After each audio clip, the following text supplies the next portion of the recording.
With this one step, this one tip, you will be able to write every single day and accomplish your goals. This is called No Zero Days. No Zero Days is essentially just, even if it's just one sentence, one word, one small thing, you are working on your story every single day. That could be just something really simple, it could be something elaborate, or it could just be brainstorming. But as long as you're working on your project every single day, you will make small improvements and small adjustments along the way. Of course, there will be days where you won't have much time or feel like no time at all. But if you take 5 minutes, just 5 minutes out of your day to write a simple sentence or to plot a scene or to just better flesh out a character. Sometimes we just aren't thinking about characters enough and how we can make them better. If you make sure you have no 0 days, your projects will not go forgotten and they will actually eventually get done. Our lives are very busy.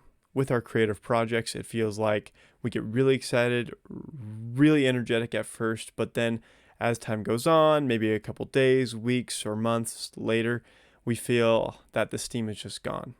But that's just because we aren't spending the right amount of time every day on these projects. Of course, some days you will have more than others. Some days, maybe your family, friends, or whatever other things and obligations you have outside of work and school and whatnot won't be bothering you, or you just have free time. So like, oh man, I can get a good 1, 2, 3 hours into this thing. Sometimes you will choose to binge TV shows, go out to eat, or play video games and distract yourself.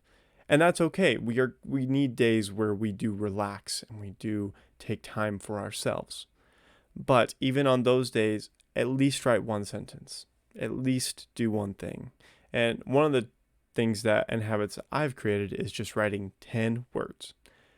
For a lot of people, sitting down to write and do the work is the hardest part. And so by actually just saying, okay, in my mind, I am going to write 10 words and then I'm done for the day. I'm good. I don't have to do anything else. I have accomplished my goal for the day of writing. If you sit down and do that, the hardest part is over. You've already sat down, you've already dedicated time to this thing so you can keep going. Even if it's just 100 words, 500, 1,000 or more. Really, this concept is super simple, and that's all you have to do to actually accomplish and finish projects. I wrote a whole book called Finish Your Story on how to actually finish and write books and accomplish projects. And by following the steps in this book, I have written 8 books. I'm still waiting to publish them. This is actually going to be the first published book I do because I think it is the most important one and most important thing I've ever written. But it all boils down to one simple concept: no 0 days. Would you follow this? Do you think this would help you actually get through and finish your projects? Let me know. I would love to hear about it. Remember to like, comment, and subscribe, and I'll see you next time.